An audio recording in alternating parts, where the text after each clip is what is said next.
Dios. Gloria sea el nombre de Dios.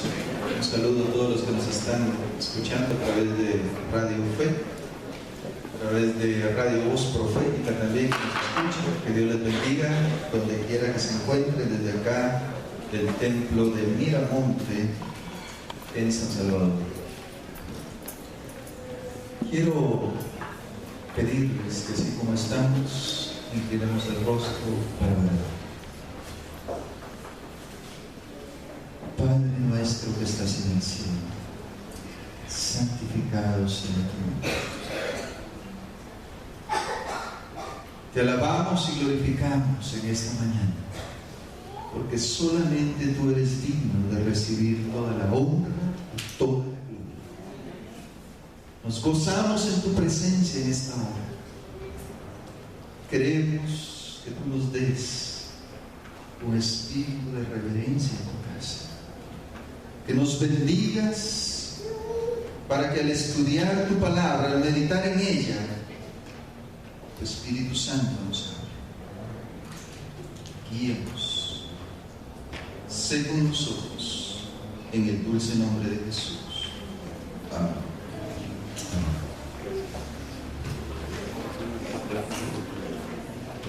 Si preguntáramos en esta mañana, ¿cuántos de los presentes hemos sentido miedo en algún momento?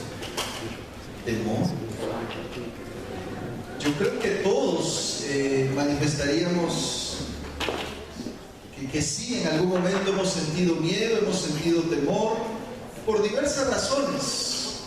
Hay quienes le tienen miedo a volar en un avión, otros le tienen miedo a determinadas alturas, estar cerca de un precipicio, otros podemos sentir miedo a otra cosa. Yo creo que si preguntáramos aquí, cada uno sabe a qué le teme o qué cosa le provoca miedo. A mí en lo particular son las serpientes. Yo creo que varios quizás coinciden conmigo. Yo admiro a aquellos que tienen el valor de tomar una serpiente con sus manos, y algunos hasta se la colocan en el cuello. Yo no puedo, no sé. Yo creo que quizás les comenté alguna vez que me han aparecido muchas serpientes durante los tiempos que hemos trabajado acá en El Salvador, en diferentes ocasiones. Y recuerdo bien una que apareció en el patio de la casa. Era un coral sumamente venenoso, ¿no?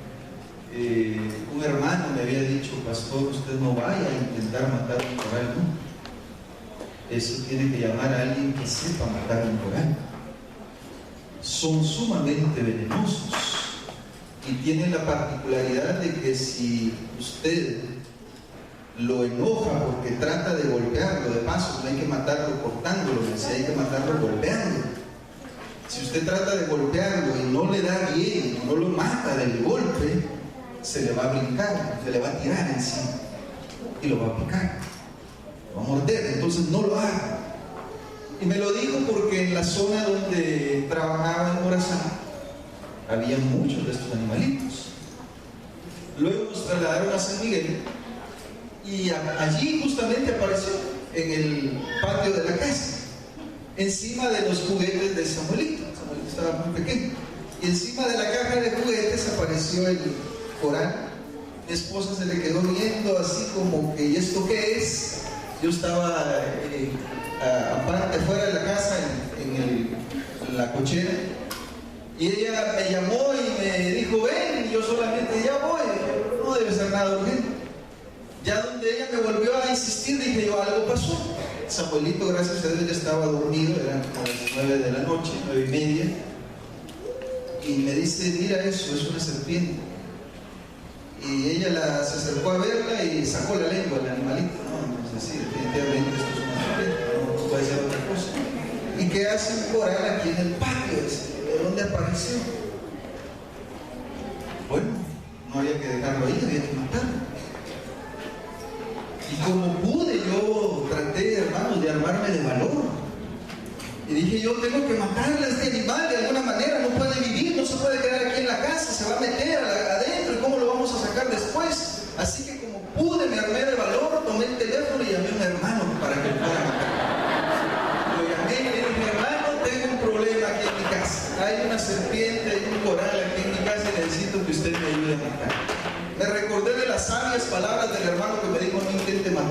Y el hermano me dijo, yo le voy a hacer caso. Así que llamé al hermano y me dice, pastor, ¿a quién llamó? Yo también le tengo miedo a los animales. Yo no le había dicho que tenía miedo, pero me adivinó. Yo también le tengo miedo a esos animales. Pero le voy a conseguir a alguien que sí sabe matar. Como 20 minutos después apareció con un hermano. Me dice, pastor, présteme un machete. Yo lo voy a matar. Fui a sacar un machete. Lo vio y me dijo, si no se muere del golpe, se muere de tétano, está oxidado. Está bien, la cosa es que se muere. Le dio un golpe y el animal brincó hasta el techo. Y empezó a rebotar y a brincar y a brincar. Yo lo observaba detrás de una ventana, por supuesto. Observaba lo que estaba, el animalito brincaba y se retorcía. Y ellos se apartaron un poco, después le dio un segundo golpe y ¿qué temor el que sentimos nosotros ante determinadas circunstancias? Después, en otra ocasión, ya tuve un poco más de valor, lo vi, allí estaba en la cochera, nos habíamos cambiado de casa en San Miguel siempre, lo vi en la cochera y ya me animé, ya le pasé la llanta encima. Me voy a matar de otra forma. Pero hay cierto temor ante cosas. ¿Saben que los discípulos se aterrorizaron en determinadas circunstancias? Sintieron terror, miedo. Vamos a Marcos capítulo 5. San Marcos capítulo 5. Leamos del versículo 1 en adelante. San Marcos capítulo 5 del 1 en adelante. Vinieron al otro lado del mar, a la región de los Gadarenos. Vamos a detenernos un poquito acá para comprender este pasaje que vamos a leer un poquito más. El Señor Jesús había atravesado durante la noche el mar de Galilea y ocurrió aquel milagro durante esa noche. Apenas unas horas antes ocurrió el milagro de que Jesús calmó la tempestad. Jesús había navegado junto con sus discípulos, geográficamente estaba atravesándose completamente el lago en la parte más estrecha del lago para llegar desde donde él se encontraba hasta Gadara, aproximadamente 11 kilómetros. Durante la noche habían recorrido 11 kilómetros en aquella barca. Recordemos el tipo de barcas que habían, muy frágiles en aquel entonces. Y llegaron al amanecer. Muy de mañana llegaron a la orilla, después de haber recorrido esta distancia y que el Señor Jesús había calmado la tormenta. Llegaron a la ciudad de Gadara. Gadara era una ciudad que pertenecía a las muchas ciudades de Decápolis. Decápolis, una palabra griega que significa 10 ciudades.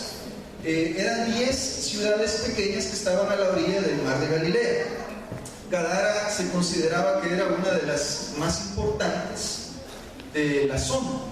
Y el Señor Jesús llegó allí y justamente cuando Él llega, los discípulos cansados porque toda la noche habían estado con la tormenta, pero después habían visto el milagro del Señor Jesús, llegaron más relajados, más tranquilos porque por fin habían descansado unas cuantas horas.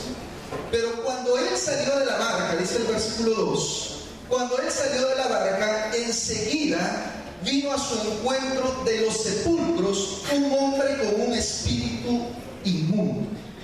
Esta presencia del hombre con el espíritu inmundo aterrorizó a los discípulos. El libro deseado de todas las gentes dice que ellos salieron corriendo del miedo, huyeron al ver a este hombre endemoniado. Pero cuando ya estaban todos así solitos, empezaron a verse el uno al otro y se dieron cuenta que faltaba Jesús, que solamente ellos estaban ahí. Y vieron, ¿y dónde está Jesús? Jesús está allá, enfrente de este hombre que salió al encuentro. Versículo 3 dice que habitaba en los sepulcros y nadie podía atarlo, ni aún con cadenas. Muchas veces había sido atado con grillos y cadenas, pero las cadenas habían sido hechas pedazos por él y desmenuzaron los grillos. ¡Wow! Imagínense qué fuerza. Nadie lo podía dominar. y siempre de día y de noche andaba gritando en los montes y en los sepulcros e hiriéndose con piedras. Cuando vio pues a Jesús de lejos, corrió y se arrodilló ante él. Mire que esta historia, tratemos un momento de imaginar. El hombre ve a Jesús y descubre en Jesús a alguien que podía ayudarle en su condición triste. Ve en Jesús una esperanza, ve en Jesús salvación para su condición terrible, triste, lamentable en la que él se encontraba. Y corre hasta donde él está y se arrodilla frente a él. Pero cuando él estaba a punto de pedirle ayuda, resulta que los demonios, porque no era uno, sino eran muchos los que tenía dentro, empiezan a hablar y él no es capaz de hablar por él mismo. Versículo 7. Y clamando a gran voz dijo: ¿qué tienes conmigo, Jesús, Hijo del Dios Altísimo? Te conjuro por Dios que no me atormentes. Porque le decía: sal de este hombre, espíritu impuro. Los demonios hablaron allí y le dijeron: ¿qué tienes con nosotros, Hijo del Dios Altísimo? Le reconocieron. Claro, ¿cómo no lo iban a reconocer? Sabían quién era. Él los había creado antes de la rebelión, por supuesto. Habían sido ángeles antes de la rebelión. En el momento de la rebelión se convirtieron en demonios y lo reconocieron y sabían que el que estaba allí tenía poder para destruirlos, poder para aniquilarlos, para eliminarlos inmediatamente si él así lo quería. Entonces, asustados ellos al ver a Jesús acercarse allí, pensaron: este viene a destruirnos. Entonces se acercaron y le dijeron: ¿qué tienes contra nosotros? Por favor, no nos atormentes. Versículo 9. Jesús le preguntó: ¿cómo te llamas? Y respondió diciendo: Legión me llaman, porque somos muchos. Algunos creen que la cantidad de una legión estaba compuesta por 6,000 soldados, una legión romana. Entonces, cuando este demonio responde: somos muchos, está diciendo: somos una legión, somos una cantidad bastante grande los que estaban metidos en este hombre. Versículo 10. Y le rogaba mucho que no los enviara fuera de aquella región. Estaba allí cerca del monte un gran hato de cerdos paciendo. Y le rogaron todos los demonios diciendo: nos envíanos a los cerdos para que entremos en ellos. Jesús de inmediato les dio permiso y saliendo aquellos espíritus impuros entraron en los cerdos, los cuales eran como 2,000 cerdos. El hato se precipitó al mar por un despeñadero y en el mar se ahogaron. ¿Saben que Jesús permitió que los espíritus inmundos fueran hacia los cerdos por misericordia de los dueños de estos cerdos? Sí. Vamos a leer. Los que cuidaban los cerdos huyeron y dieron aviso en la ciudad y en los campos, y la gente salió a ver qué era aquello que había sucedido. Llegaron a Jesús y vieron al que había estado atormentado por el demonio. Fíjense que la gente de aquel lugar era muy materialista, demasiado, y lo que ellos querían era su negocio, la prosperidad material.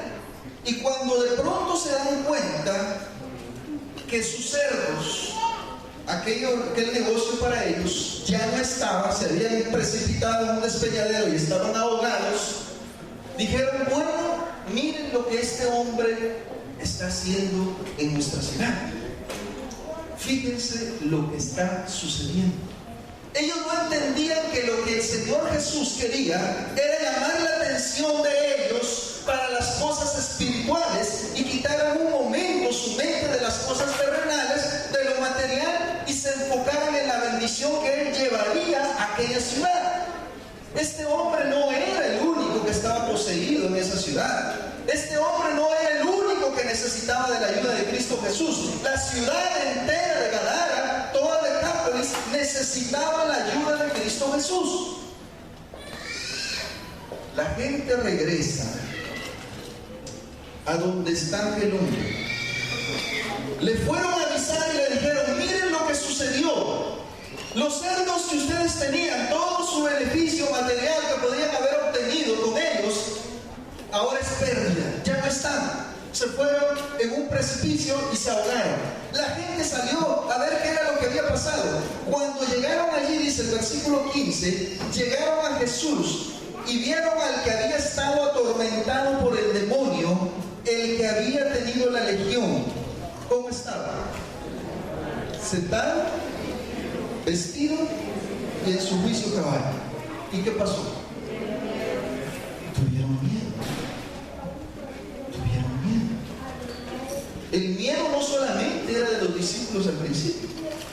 Los discípulos sintieron miedo al comienzo cuando vieron a aquel hombre, y es normal. ¿Por qué? Porque nosotros, los seres humanos, no fuimos hechos para estar ante la presencia del enemigo. Fuimos hechos para estar en la presencia de Dios. Por eso nos sentimos con temor. Por eso cuando una persona de pronto es poseída por un demonio, una especie de escalofrío puede recorrer el cuerpo cuando alguien se da cuenta de eso. Gracias a Dios eso no es muy común. Pero déjenme decirle que en el 99.9% de los casos que la persona es poseída por un espíritu inmundo, ha tenido esta persona o su familia algo que ver con el espiritismo. Más que comprobado. Alguna práctica espiritista, adivinación, magia, hechicería, juego de ouija, cualquier cosa, ha tenido que ver la gente que ha sido poseída por un espíritu inmundo. Así que este hombre estaba allí no solamente por un espíritu inmundo, no era uno, eran miles los que tenía. Y miren qué vida tan desgraciada la que llevaba este hombre, sinceramente. Una vida arruinada completamente. El texto dice que tomaba piedras y se hería, él solito se lastimaba, se golpeaba su cuerpo con las piedras. Estaba desnudo, andaba en los sepulcros, vivía. Recordemos que los sepulcros en aquel entonces eran una especie de cuevas. Allí era donde habitaba y allí era donde se mantenía. Y la gente que quería transitar por allí, porque por ahí cerca había un camino, la gente no se atrevía a pasar por allí porque tenían miedo de que este hombre les hiciera algo. Y llega el Señor Jesús y se encuentra con él. Este hombre es un ejemplo de lo que el diablo haría si se le diera permiso de actuar sin restricciones. ¿Sí? Lo repito, este hombre es un claro ejemplo de lo que el diablo haría con la humanidad si se le dejara actuar sin restricciones. El Señor Jesús lo tiene quietecito, si no, todos estaríamos igual que Señor. Terrible. La gente que es poseída es porque le da lugar, porque le da permiso a Dios. Entonces el Señor Jesús llega ante este hombre, lo ve y dice: yo tengo que hacer algo por este hombre, no lo puedo dejar en esta condición, no puedo dejarlo así, tengo que ayudarlo, tengo que sanarlo. Su corazón se conmovió y lo sanó. Dice el texto que hizo 3 cosas con él, realmente hizo 4, pero veamos las primeras 3. El versículo 15 dice que cuando la gente llegó, lo encontró sentado, vestido y en su juicio cabal. En su juicio cabal. 3 cosas. Veamos la primera. El hombre no era capaz de estar quieto. Ahora estaba quieto. El hombre no era capaz de estar en un solo lugar tranquilo, porque la misma posesión lo hacía revolcarse en el suelo, lo hacía echar espuma por la boca, lo hacía que sus ojos se resaltaran, lo hacía andar inquieto de un lugar para otro. Pero ahora llega el Señor Jesús a la vida de este hombre, lo liberta y realmente este hombre ahora está aquí, está sentado, está tranquilo.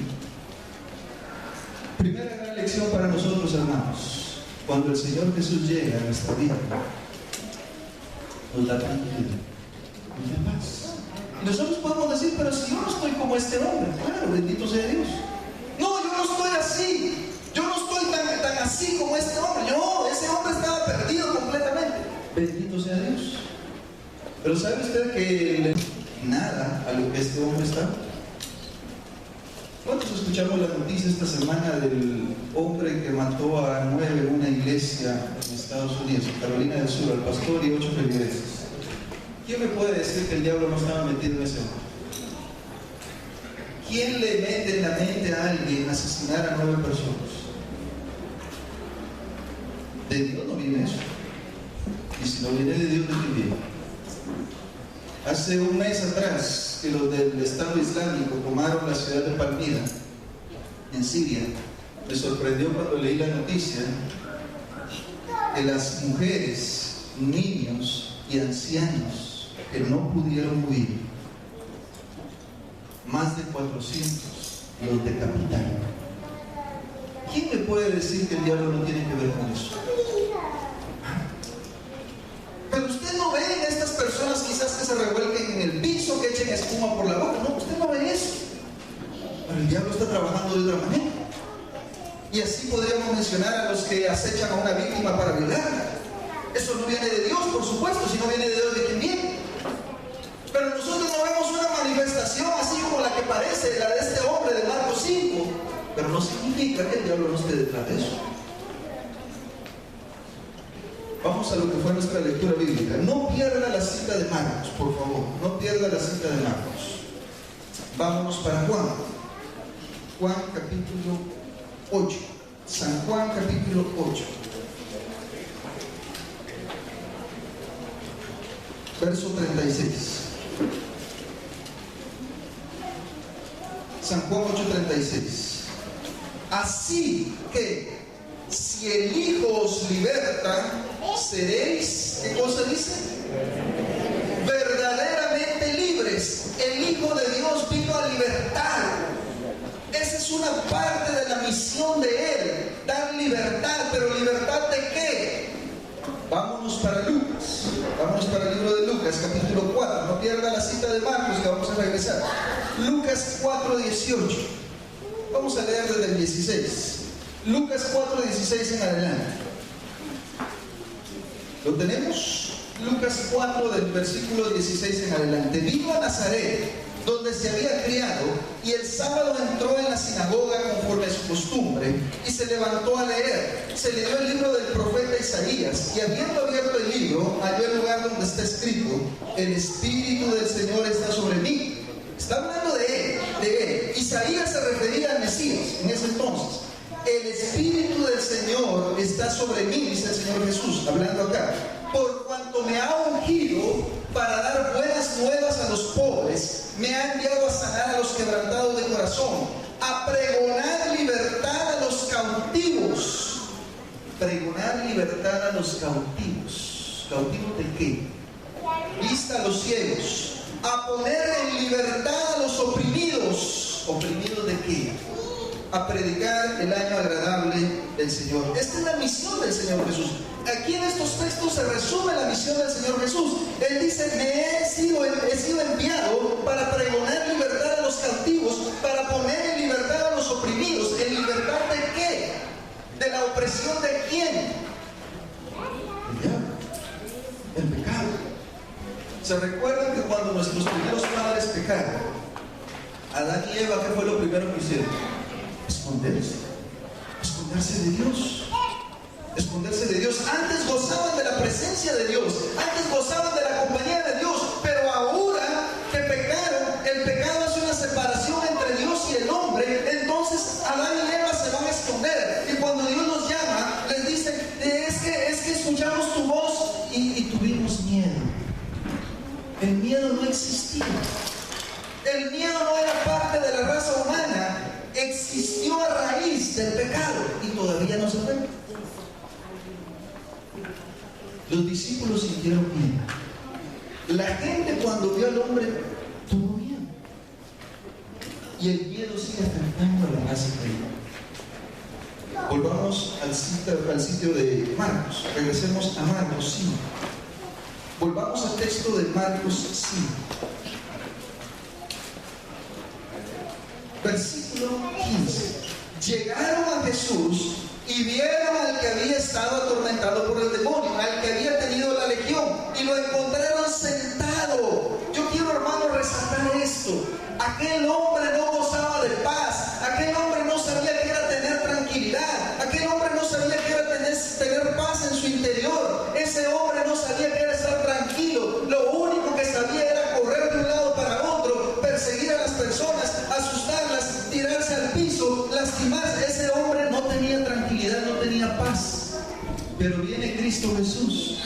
y le da paz.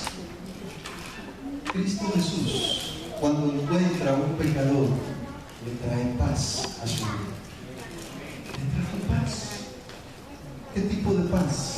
San Juan 14:27 dice: mi paz os dejo, mi paz os doy. No como el mundo me da, yo os doy. Le trajo paz a este hombre. La segunda cosa que le trajo, dice, lo encontraron vestido. La gente encontró a este hombre vestido.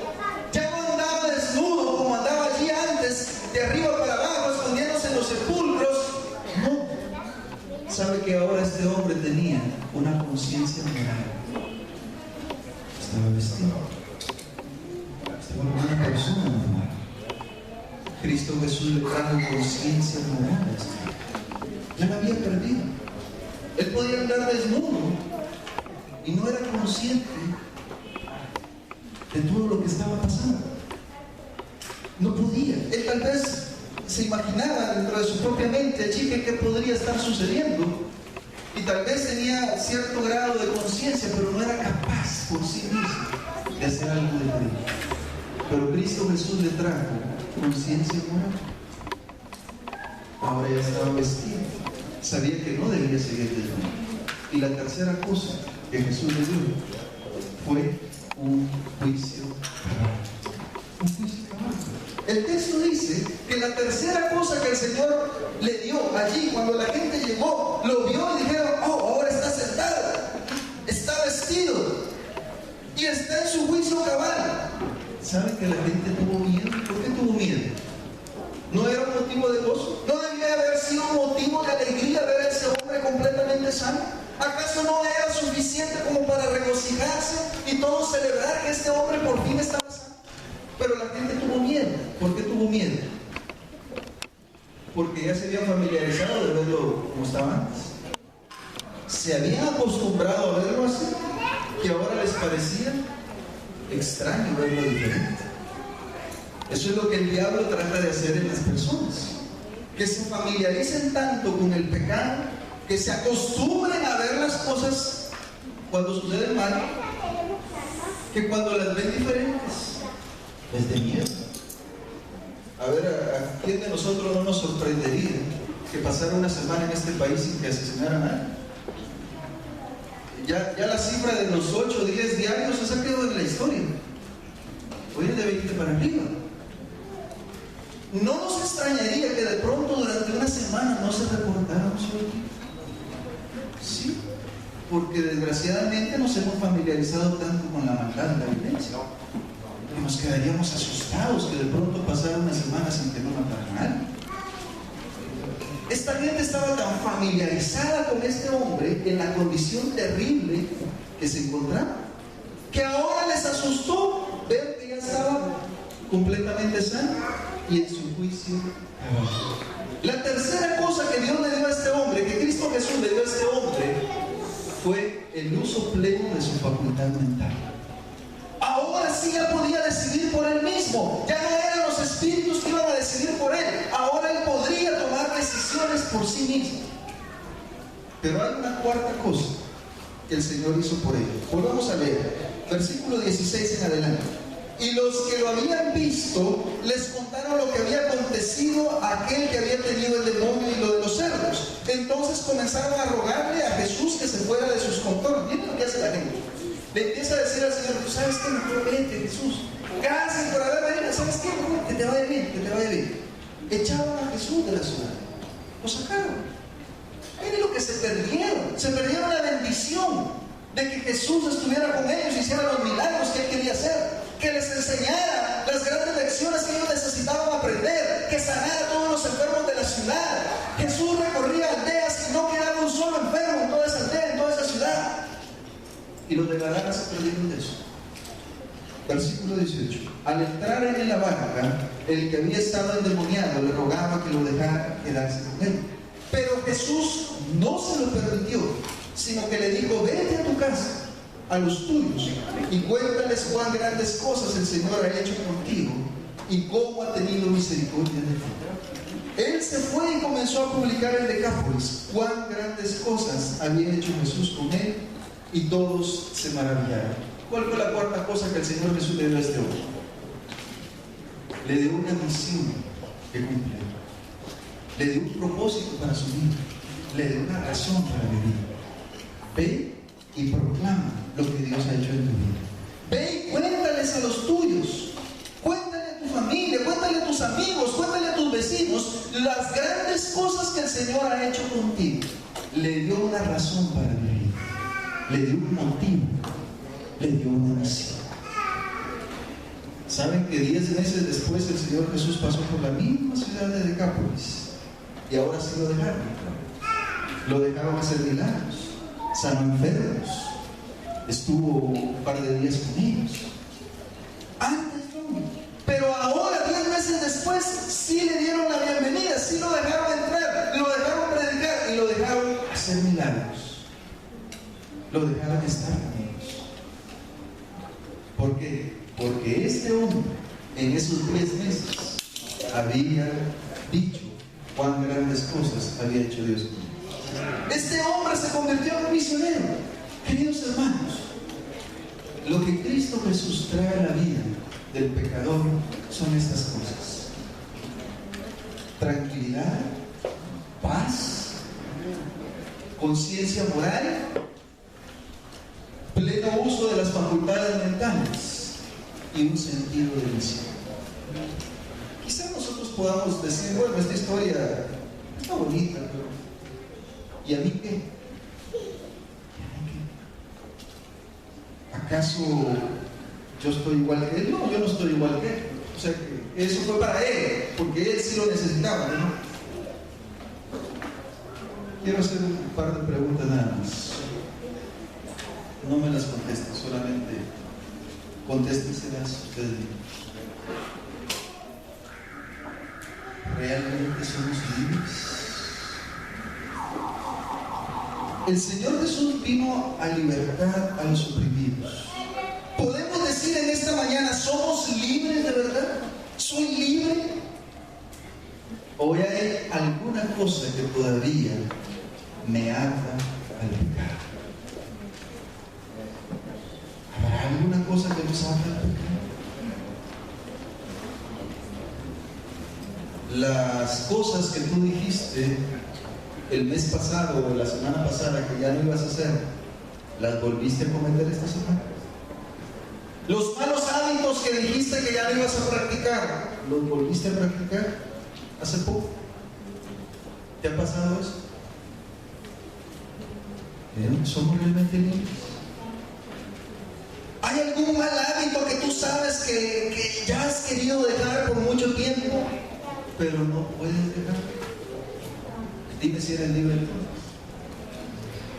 Hay palabras en tu vocabulario que sabes que ofenden a Dios y a tu prójimo y todavía se te sale. ¿Eres libre entonces? Hay música que tú sabes que no debes escuchar, que no te edifica, pero todavía la escuchas. ¿Eres libre? Cuando te enojas le gritas a tu esposa y prometiste no volverle a gritar y lo sigues haciendo. ¿Eres libre? Prometiste la siguiente vez serle fiel a Dios y no fallarle, dándole lo que a Él le pertenece, pero todavía te quedas con eso. ¿Eres libre? Podríamos seguir esta mañana, pero por razones de tiempo no voy a seguir haciendo más preguntas. ¿Realmente somos libres? Hay cosas que tú dijiste, no las voy a volver a hacer más, pero las sigues haciendo. Te arrepentiste de corazón y le pediste perdón a Dios y Dios te perdonó, pero las volviste a hacer. A ese lugar que sabes que no debes ir, a esas personas con las que sabes que no te debes juntar, dijiste, no voy a volver a ir, no me voy a volver a juntar con esas personas, pero lo sigues haciendo. ¿Realmente eres libre? Si el Hijo os libertare, entonces seréis verdaderamente libres. Nadie más da libertad sino solamente Cristo Jesús. Bendito sea Dios, no estamos como el hombre de la historia, pero también necesitamos libertad, hermanos. También necesitamos libertad. El último texto, 2 Corintios capítulo 12, versículo 9. 2 Corintios capítulo 12 y versículo 9. Último texto de esta mañana. El apóstol Pablo nos dice en la segunda carta a los Corintios que el Señor le dijo a él. El apóstol Pablo tenía sus problemas, tenía sus debilidades, tenía sus dificultades, tenía sus luchas como las tenemos todos nosotros. Pero en determinado momento el Señor le recordó al apóstol Pablo la promesa que también es para nosotros en esta mañana. 2 Corintios capítulo 12 versículo 9. Y Él me ha dicho: bástate mi gracia, porque mi poder se perfecciona ¿en qué cosa? En la debilidad. Por tanto, de buena gana me gloriaré más en mis debilidades, para que repose sobre mí el poder de Cristo Jesús. Amén. El apóstol Pablo está diciendo que el Señor Jesús le dijo a él y nos dice a nosotros en esta mañana: bástate mi gracia es suficiente para hacerte libre, mi gracia es suficiente para darte la victoria sobre el pecado, mi gracia es suficiente para que tú no hables esas cosas que no quieres hablar, mi gracia es suficiente para que dejes de ofender a tu prójimo, mi gracia es suficiente para que trates bien a tu esposa, a tus hijos, mi gracia es suficiente para que no vayas a ese lugar que ya no quieres ir, mi gracia es suficiente porque mi poder se perfecciona en tu debilidad. Cuando tú crees que eres débil y sientas que no puedes más, recuerda, mi poder se perfecciona en la debilidad. Bástate mi gracia. La gracia de Cristo es suficiente, hermanos, para darnos la victoria. La gracia de Cristo es suficiente para darnos libertad. La gracia de Cristo es suficiente para que vivamos en el reino de Cristo Jesús. La gracia de Cristo es suficiente para que nosotros seamos triunfadores. Si elijo libertad, seréis verdaderamente libres. No es la voluntad de Dios que seamos esclavos del pecado. No es la voluntad de Dios. Para eso envió Él a su Hijo, para que seamos realmente libres. Esta mañana quiero finalizar orando por los que sabemos que tenemos debilidades y lo reconocemos,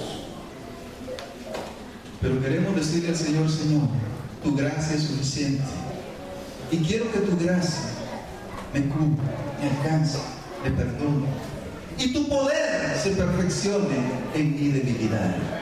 Somos débiles, reconocemos que tenemos luchas, que tenemos problemas. Claro, estamos en este mundo de pecado, no hemos alcanzado la perfección que el Señor quiere darnos. Pero mientras estamos en este camino, reconocemos que la gracia de Cristo es suficiente y que el poder de Él se perfecciona en nuestras debilidades. ¿Cuántos queremos en esta mañana reconocer y decir: Señor, siento que hay cosas en mi vida que todavía me atan? Necesito libertad en Cristo Jesús. Necesito libertad. Puede ser un mal hábito, usted sabe mejor que yo. Lo que sí es cierto, yo no vine a decirle qué es lo que usted le haga. Vine a decirle que hay libertad en Cristo Jesús. Que Cristo Jesús quiere darle tranquilidad, quiere darle paz como se la dio a aquel hombre. Cristo Jesús quiere darle conciencia moral, si eso es lo que necesitamos. Cristo Jesús quiere darle sabiduría y un juicio cabal. Y Cristo Jesús quiere darle un poder para predicar, para contarles a otros lo que Dios ha hecho en su vida. ¿Quieren en esta mañana orar conmigo? ¿Pueden colocarse en pie entonces para que oremos juntos, por favor? Iremos a gusto. Bondadoso y eterno Padre que estás en las alturas, alabado sea tu nombre en esta hora. Tu palabra nos enseña que cuando Cristo Jesús llega a la vida del ser humano, las cosas cambian, somos transformados por Él. Aquellas cosas que antes nos ataban, nos tenían oprimidos, eso es historia, pasa a quedar atrás cuando Cristo Jesús llega y Él toma el lugar, Él toma el control. Hemos leído en esta mañana, cuando nuestro Señor Jesús llegó a Él, lo transformó, lo cambió, lo convirtió en una nueva criatura, le dio paz, le dio tranquilidad, le dio conciencia moral, le dio sano juicio. y le dio un propósito para vivir. De igual manera, oh Padre, nosotros podemos sentir que hay algo que nos ata, algo que nos detiene para poder servirte plenamente. Hay cosas que tal vez hemos venido contemplando por años, malos hábitos, malas prácticas, mal carácter.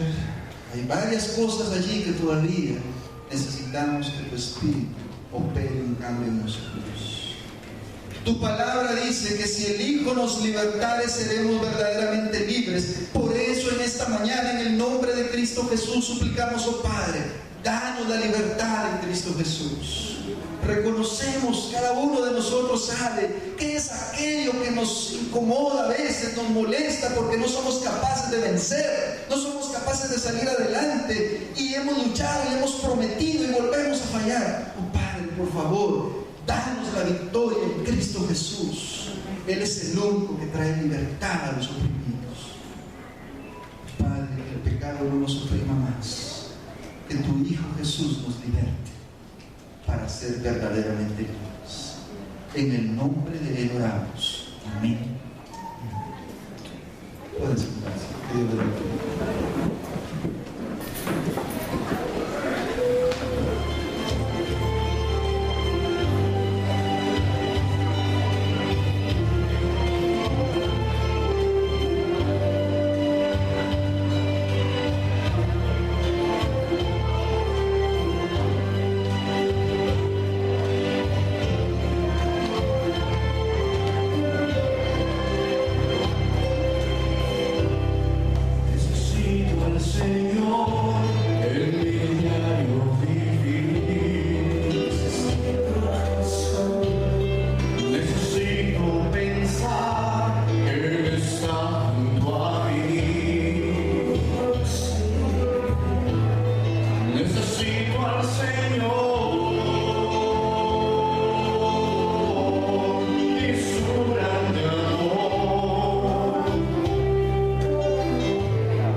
Sienta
necesitamos de tu Hijo Jesús.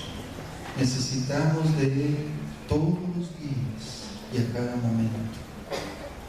Solamente en Él hay paz, hay libertad, hay gozo, hay esperanza. Solamente en Él hay salvación. Solamente a través de Él hay vida eterna. Necesitamos de Cristo Jesús. Ayúdanos a buscarlo todos los días, muy temprano, y a caminar con Él durante el día. Gracias. Que la presencia de tu Espíritu continúe en nuestro corazón y nos acompañe en estas horas sagradas. Gracias en el dulce nombre de tu Hijo Jesús. Amén.